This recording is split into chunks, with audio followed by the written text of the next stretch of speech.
അല്ലാഹു പറയാണ് 14 നൂറ്റാണ്ടുകൾക്ക് മുമ്പ് 3 നേരങ്ങളിൽ മാതാപിതാക്കൾ കടന്നുറങ്ങുന്ന കടപ്പറകളിലേക്ക് അവരുടെ മക്കൾ അനുവാദമില്ലാതെ കടന്നു വരുന്നതിന് നിങ്ങൾ സൂക്ഷിച്ചു കൊള്ളണേ. യാ അയ്യുഹല്ലദീന ആമനൂ, ഓ സത്യവിശ്വാസികളെ, അല്ലാഹു പറയുന്ന കാര്യത്തിൽ നിങ്ങൾക്ക് വിശ്വാസമുണ്ടെങ്കിൽ എങ്ങനെയാ കേൾക്കുന്ന വാർത്തകൾ വെച്ച് അനുസരിക്കാതിരിക്കുന്നത്? എങ്ങനെയാ? 3 നേരങ്ങളിൽ മാതാപിതാക്കൾ കടന്നിറങ്ങുന്ന കടപ്പറയിലേക്ക് അവരുടെ മക്കൾ അനുവാദമില്ലാതെ കടന്നു വന്നുകൂടാ എന്ന് അല്ലാഹുവിന്റെ വിശുദ്ധ ഖുർആൻ. പ്രത്യേക ശ്രദ്ധിച്ചോളി.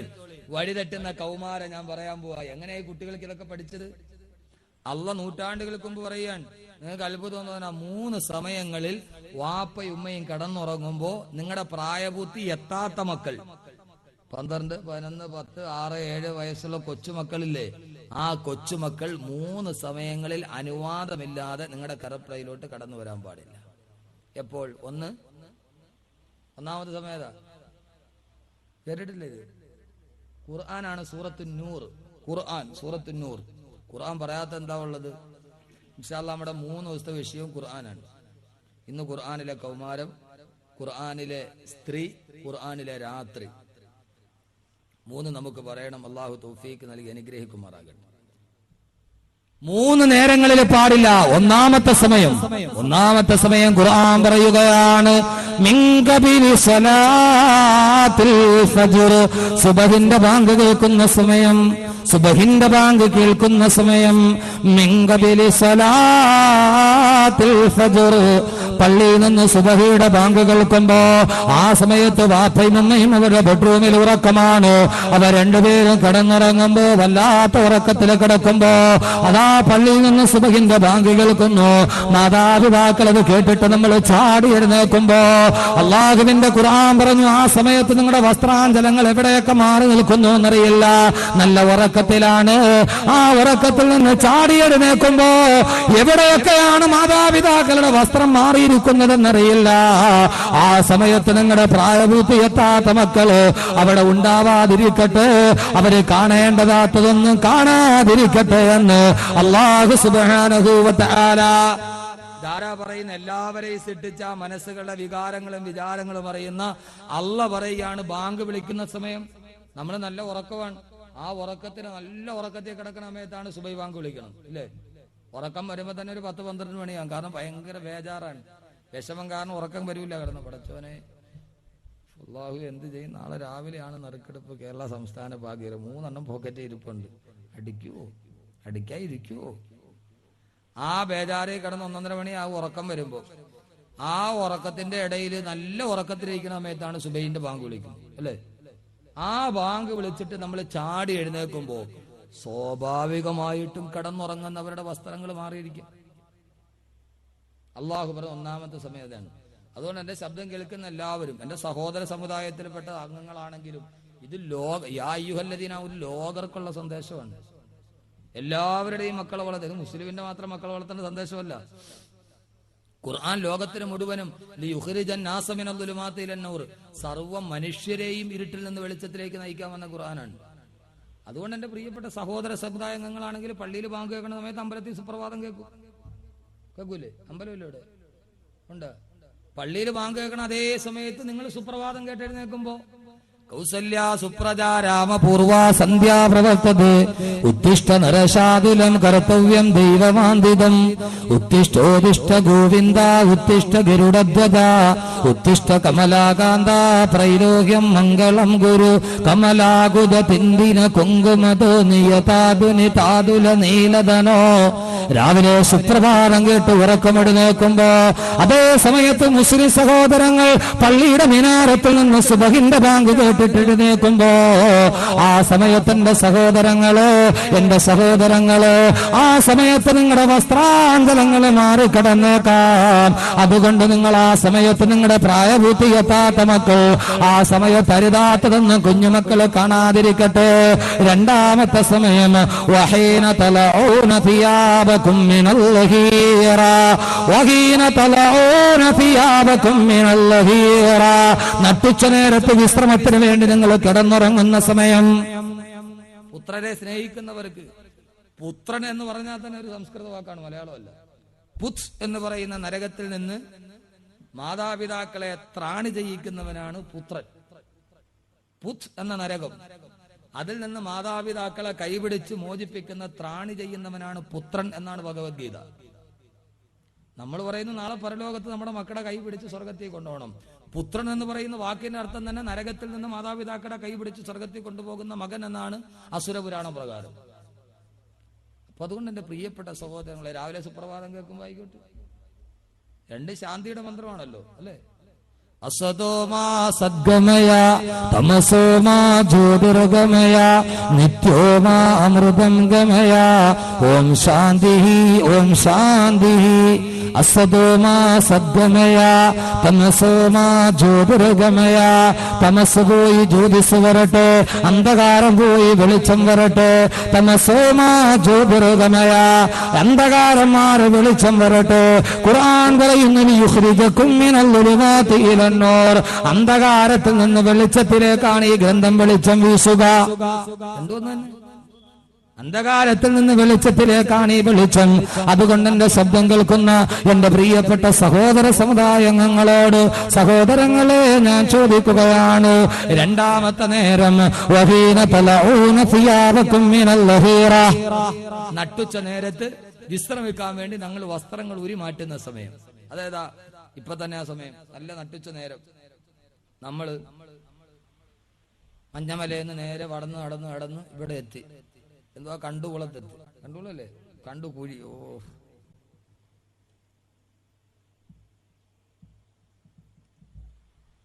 എന്തേലും ഞാൻ പറയണില്ല. പിന്നെ പണ്ടൊരു സംസ്ഥാനത്തിൽ പോയി അച്ഛന്റെ പേര് പറഞ്ഞാൽ പെട്ടുപോയി. ഒരു മതസൗഹാർദ്ദ സമ്മേളനത്തിന് പോയതാ. സ്വാമിയുടെ പേരൊക്കെ ഞാൻ പറഞ്ഞു പറ്റും, പക്ഷെ അച്ഛന്റെ പേര് ഫാദർ ജോസഫ് മുണ്ടുനടയിൽ എന്നായിരുന്നു. Father Joseph Mundunadayil. അത് സംഘാടകര് സ്വാഗതം വന്നപ്പം മാറിപ്പോയി, ഫാദർ ജോസഫ് മുണ്ടിനടിയിലായി. മുണ്ടുനടയിൽ നിന്നാണ്, അത് വായിക്കാൻ വേണ്ടി ഇച്ചിരി പാടുപെട്ടു.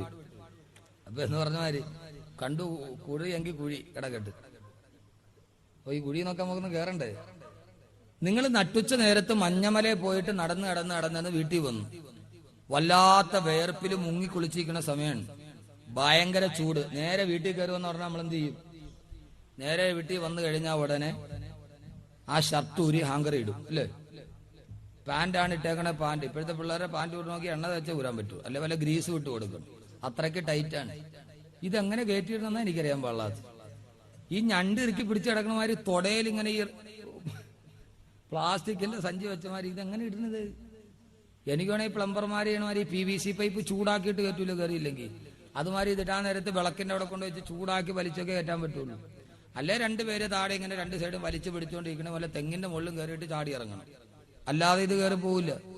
ഇപ്പൊ അതെല്ലാം മാറി പെണ്ണുങ്ങൾക്ക് കുറെ ചുരിദാറും ഇപ്പൊ അങ്ങനെ ഇറങ്ങി. ഇപ്പൊ പെണ്ണുങ്ങൾക്ക് ചുരിദാർ ഇറങ്ങിയിട്ടില്ല, PVC പൈപ്പ് കാലിട്ട മാതിരി. എന്റെ പൊന്നു സൗകര്യമാരെ, തനിച്ച ഹറാമാണ്. ഇപ്പൊ ഇത്രയും നാളും പാട്യാലയായിരുന്നു, അത് താഴെ ഞണ്ട് പിടിച്ച് കിടക്കണ മാതിരി കിടക്കും, ഇപ്പുറം മുഴുവനും കാലിന്റെ ഭാഗമൊക്കെ മദ്ദളം കിടക്കണ മാതിരി കിടക്കും.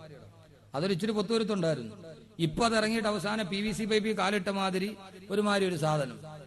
തനിച്ച ഹറാമാണ്, തനിച്ച ഹറാം. വസ്ത്രം കാലും മറഞ്ഞു എന്ന് നോക്കണ്ട, ശരീരത്തിന്റെ അങ്കലാവിനും വെളിയിൽ കാണുന്ന മുഴുവൻ ഹറാമാണ്. ഇൻഷാ അല്ലാഹ് ഖുർആനിലെ സ്ത്രീ പറയുമ്പോ പറയാം. ആ സമയത്ത് നമ്മൾ വസ്ത്രം ഊരി മാറ്റും. എന്നിട്ട് എന്ത് ചെയ്യും? ചൂട് കാരണത്താൽ ഇപ്പൊ ഒക്കെ വീട്ടിൽ കിടക്കാൻ പറ്റുമോ? ഒരു കൈലി എടുത്ത് കൊടുക്കും. തമിഴിന്റെ ആണ് 2.20 ഉണ്ട്, മലയാളിയുടെ കയ്യിലാണ് 2 മീറ്റർ കാണും. അതെടുത്ത് കൊടുത്തു കഴിഞ്ഞാൽ ഇച്ചിരി കുടവേറും കൂടെ ഉണ്ടെങ്കിൽ ഒരിടത്ത് എത്തൂല. ഒരിത്തിരി കുടവേറും ചില ആളുകളില്ല, അള്ളാഹു അക്ബർ ഇങ്ങനെ കൈയ്യട്ടണ. അപ്പൊ അങ്ങനെ വയ്ക്കുമ്പോ ഇതങ്ങ് കെട്ടിക്കഴിഞ്ഞാൽ പിന്നെ എത്തൂല. നമ്മൾ അങ്ങനെ ഇരുന്നിട്ട് നേരെ എന്ത് ചെയ്യും? സ്വാഭാവികമായി തണുപ്പ് കിട്ടാൻ വേണ്ടി ആ ടൈൽസിന്റെ മുകളിലോട്ട് വെറുതെ അങ്ങ് നീണ്ടു മലർന്നങ്ങ് കിടക്കും. ഫാൻ മുകളിൽ കറങ്ങുകയും ചെയ്യും. നമ്മളിങ്ങനെ മലർന്ന് അവിടെ കിടക്കും, വാപ്പയും ഉമ്മയും. ഈ സമയത്ത് മക്കളെങ്ങാനും വാതിൽ തുറന്ന് നേരെ വന്ന് കിടന്ന, പടച്ചവനെ ഇതെന്തായി ഈ കാണണത്? അള്ളാഹുവേ ഇതെന്തായത്? വെഞ്ഞാറമൂട് താലൂക്ക് ഹോസ്പിറ്റലിൽ പോസ്റ്റ്മോർട്ടത്തിന് മയ്യത്തിട്ട മാതിരി. ആദ്യം ആ കുട്ടി വരുമ്പോ കാണുന്ന എന്താണ്? ഈ ഒരവസ്ഥയാണ്. അല്ലാഹുവിന്റെ ഖുർആൻ പറഞ്ഞു, വഹീന തലഊന ഫിയാബകും മിനൽ ലഗീറ നട്ടുച്ച നേരത്ത് നിങ്ങളുടെ വിശ്രമത്തിന് വേണ്ടി നിങ്ങൾ വസ്ത്രങ്ങൾ മാറ്റുന്ന നേരം ആ സമയത്ത് നിങ്ങളുടെ കുഞ്ഞുങ്ങൾ ആ പരിസരത്ത് വരാതിരിക്കട്ടെ, ആ കുഞ്ഞുങ്ങൾ പരിസരത്ത് വരാതിരിക്കട്ടെ. മൂന്നാമത്തെ നേരം ഓമിൻ ബഅദി സലാത്തിൽ ഇശാ, ഓമിൻ ബഅദി സലാത്തിൽ ഇശാ, ഇശാ നമസ്കാരം കഴിഞ്ഞ് നവദമ്പതികൾ മുഴുവനും മൗനാനുരാഗത്തിന്റെ മേഖലകളിലോട്ട് നടന്നു പോകുന്ന സമയം, നിങ്ങൾ ഭാര്യ ഭർത്താക്കന്മാര് കിടപ്പറ പങ്കിടുന്ന സമയം അല്ലാഹുവിന്റെ ഖുർആൻ പറയുകയാ, ഈ 3 നേരങ്ങളും നിങ്ങളുടെ മക്കൾ അവിടെ ഉണ്ടാവാൻ പാടില്ല എന്ന് പറഞ്ഞാൽ അതിന്റെ അർത്ഥം എന്താ? എന്റെ മാതാപിതാക്കളെ ഗൗരവമായി ചിന്തിക്കണേ. ഇത് കാണുന്നത് കൊണ്ട് മക്കൾ വഴിതെറ്റി പോകുമെന്നല്ല, ആ മക്കളെ നിങ്ങൾ വളർത്തുന്ന സാഹചര്യം നല്ല സാഹചര്യമായിരിക്കണം. നിങ്ങളുടെ വീടിന്റെ ഉള്ളിൽ ഹറാമ് കാണിച്ച് മക്കളെ വളർത്തരുത്. ഇത്ര പോലെ സൂക്ഷിക്കാൻ ഖുർആൻ നിങ്ങളോട് പറയുമ്പോ 10:30 മണിയായാലും TV ഓഫാക്കാതെ MTVയും ഫാഷൻ TVയും കാണിച്ച് ഇടത്തും വലത്തും മക്കളെ ഇരുത്തിയിട്ട് ഫാഷൻ ഷോ കാണിച്ചു കൊടുക്കുന്ന എന്റെ പ്രിയപ്പെട്ട മുസ്ലിം മാതാപിതാക്കളെ, സീരിയലിന്റെ കഥകൾ കാണിച്ചു കൊടുത്തിട്ട് എത്രയോ മക്കളാണ് ജനൽ കമ്പനിയിൽ ആത്മഹത്യ ചെയ്തത്. സീരിയലിന്റെ കഥ കാണിച്ചിട്ട് മക്കൾക്ക് കാണിച്ചു കൊടുക്കുമ്പോ രാവിലെ മുതൽ പാതിരാത്രി വരെ ലോകത്തുള്ള കയ്യിൽ പൊതിഞ്ഞ സൂക്കകെട്ടിൽ വെച്ച് ഈ ലോകത്ത് നിന്ന് നാം യാത്രയാകുമ്പോ സഹോദരങ്ങളെ, നമ്മൾ നമ്മുടെ മക്കളെ വളർത്തുന്നത് എന്തിനു വേണ്ടിയാണ്? നമ്മുടെ മക്കളെ വളർത്തുന്നത് എന്തിനു വേണ്ടിയാണ്? ആ മക്കളെ വളർത്തുന്ന ദുനിയാവിൽ അവർ ഒരു തുള്ളി വെള്ളം വന്നില്ലെങ്കിലും വേണ്ടില്ല. നാളെ പള്ളിക്കാട്ടിൽ പോയി കിടക്കുമ്പോ എല്ലാവരും പള്ളിക്കാട്ടിൽ നിന്ന് മണ്ണിട്ട് മൂടി തിരിച്ചു പോകുമ്പോ അല്ലാഹുവിന്റെ റസൂല് പറഞ്ഞതെന്താണ്? എല്ലാവരും അവനെ ഖബറിൽ ഏകനാക്കിയിട്ട് പോകുമ്പോ അവന്റെ ജീവിതത്തിൽ ആകെ ബാക്കി ഉണ്ടാകുന്നത് 3 കാര്യങ്ങളാണ്. ഒന്ന്, അവൻ ചെയ്ത സാലിഹായ കർമ്മങ്ങൾ. മറ്റൊന്ന് വലതുനു സാലിഹുന്, അവന് വേണ്ടി ദുആ ചെയ്യുന്ന സാലിഹായ സന്താനമുണ്ടെങ്കിൽ. സഹോദരങ്ങളെ, സഹോദരിമാരെ, നാളെ പള്ളിയുടെ 6 അടി മണ്ണിൽ കിടക്കുമ്പോ അല്ലാഹുവേ, ഈ കണ്ണിനുള്ളിൽ കിടക്കുന്ന എന്റെ ഉമ്മയാണ് ഉപ്പയാണെന്ന് പറഞ്ഞു ആ ഖബറിന്റെ അടുക്കൽ വന്ന് ദുആ ചെയ്യുന്നൊരു മകൻ വേണമോ, ഒരു സന്താനം വേണമോ? അതിനുവേണ്ടി പരിശ്രമിക്കുക. അല്ലാഹു നമ്മുടെ മക്കളെ അങ്ങനെയാക്കി പെരുമാറാകട്ടെ. നാളെ പള്ളിക്കാട്ടിൽ ചെന്ന് കിടക്കുമ്പോ നമുക്ക് അല്ലാഹു സുബ്ഹാനഹു വ തആല നമ്മെ ഓർത്ത് കരയുന്ന, നമുക്ക് വേണ്ടി ദുആ ചെയ്യുന്ന, നാളെ പരലോകത്ത് വിവശരും പരവശരുമായിട്ട് നിൽക്കുമ്പോ അല്ലാഹുവിന്റെ മുമ്പിലേക്ക് നമ്മളെ നടത്തിക്കൊണ്ടു പോകുന്ന നല്ല മക്കളെ അല്ലാഹു നൽകി അനുഗ്രഹിക്കുമാറാകട്ടെ എന്ന ദുആയോടെ ഈ വിഷയം ഇൻഷാ അല്ലാഹ് ഇതിന്റെ കുറച്ചു ഭാഗം കൂടിയുണ്ട്. ആ ഭാഗം ഇൻഷാ അല്ലാഹ് നമുക്ക് ചർച്ച ചെയ്യാം. അല്ലാഹു തൗഫീഖ് നൽകി അനുഗ്രഹിക്കുമാറാകും. അല്ലാഹു തൗഫീഖ് നൽകി അനുഗ്രഹിക്കുമാറാകും. അങ്ങനെ നമ്മുടെ മക്കളെ നാഫിയ ഇൽമ നൽകി നല്ല രീതിയിൽ വളർത്താൻ വേണ്ടി ശ്രമിക്കുക. നാളെ നമ്മുടെ വിഷയം ഖുർആനിലെ സ്ത്രീ എന്ന് പറയുന്ന വിഷയമാണ്. ഇതിന്റെ ഒരു ചെറിയ ദുഃഖകരമായൊരു ദുഃഖമല്ല, കുഴപ്പമൊന്നുമില്ല. നാളെ ഇൻഷാ അല്ലാഹ് അതിന് ഞാൻ ഉണ്ടാവില്ല. നാളെ എനിക്ക് അത്യാവശ്യമായിട്ടൊരു യാത്ര പോകണം, തിരിച്ച് കറക്റ്റ് എത്തുകയില്ല. ഞാനിതേപോലെ കുറേ ഡേറ്റ് കൊടുത്തിരിക്കുക, അതിൻ്റെ ഇടയിൽ എന്തെങ്കിലും അത്യാവശ്യം വന്നാൽ പോയേ പറ്റുള്ളൂ. അപ്പൊ നാളെ ഞാൻ ഇല്ലാത്തത് കൊണ്ട് ഇൻഷാ അല്ലാഹ് 24-ാം തീയതിയെ നമ്മുടെ അവസാനിക്കും. ഞാൻ ഉണ്ടാവും 23-ാം തീയതി, നാളെയും നാളെ കഴിഞ്ഞുമായിട്ടാണ് തീരേണ്ടത്. നാളെ ഞാൻ ഇല്ലാത്തത് കൊണ്ട് നാളെ കഴിഞ്ഞ് ഇൻഷാ അല്ലാഹ് ഇന്നിപ്പോ ദിവസം